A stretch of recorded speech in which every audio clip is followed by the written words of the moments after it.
আমাদের অন্তরের রোগের চিকিৎসা করে। আর এই চিকিৎসার জন্যই দারুল উলুম আজকে ইসলামী সংশোধনী, আমাদের আত্মার সংশোধনের ব্যবস্থা করেছে। হাকিমুন নফস আল্লামা মুফতি মুশতাকুল নবী কাসেমী দামাত বারাকাতুহু আমাদের সামনে আগত প্রায় এসে গেছেন, আমাদের মাদ্রাসার কাছাকাছি পৌঁছে গেছেন, এবং আল্লামা মুফতি রেজাউল করিম আবরার উনিও আমাদের কাছাকাছি পৌঁছে গেছেন। ইনশাআল্লাহ নিয়মিতভাবে আমাদের এই মাহফিল চলতে থাকবে। আমাদের কতবার কৃতি সন্তান আল্লামা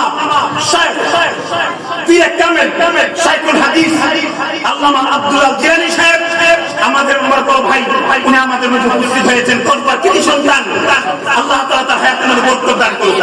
এই কতবার জমিন, এই দারুল উলুম এই সমস্ত বুজুর্গদের কদমে আবাদ হয়ে যাক, সকলে বলে আমিন। আল্লাহ সমস্ত উলামায়ে কেরামের এই কতবার সমস্ত উলামায়ে কেরামকে দারুল উলুমের দিকে ধাবিত করে দিক। আমি আমার কথা শেষ করছি, আমার কথা এই দুই মিনিটের কথা শেষ করে দিচ্ছি।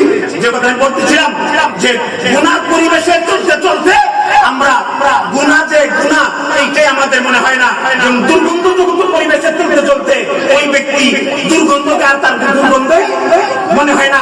কবিরা গুনাহ, সুদ, ঘুষ, জিনা, ব্যভিচার অহরহ চলছে, মানে এইগুলিকে আর গুনাহই মনে হয় না। এই জন্যই বুজুর্গানে দিনের তিনটা জিনিস যদি আমরা অর্জন করতে পারি তাহলে আমাদের তার সংশোধন সম্ভব। এক নম্বর সুহবতে আহলুল্লাহ, আল্লাহ ওয়ালাদের কাছে আসতে হবে, সুহবতে আহলুল্লাহ। দুই নম্বর দাওয়ামে যিকরুল্লাহ, সব সময় অন্তরে আল্লাহর স্মরণ করতে হবে।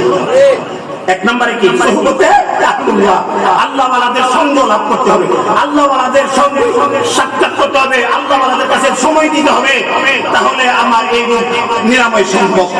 তাহলে আল্লাহ ওয়ালাদের সুহবত সঙ্গ দুই নম্বরে, এক নম্বরে আল্লাহ ওয়ালাদের সুহবত, দুই নম্বরে মানে তাফাক্কুর ফি খালকিল্লাহ, আল্লাহ তাআলার মাখলুকাত নিয়ে ফিকির করতে হবে যে এই আসমান জমিন লৌহ কলম আল্লাহ কেন সৃষ্টি করেছেন, এই মাখলুকাত নিয়ে ফিকির করতে হবে।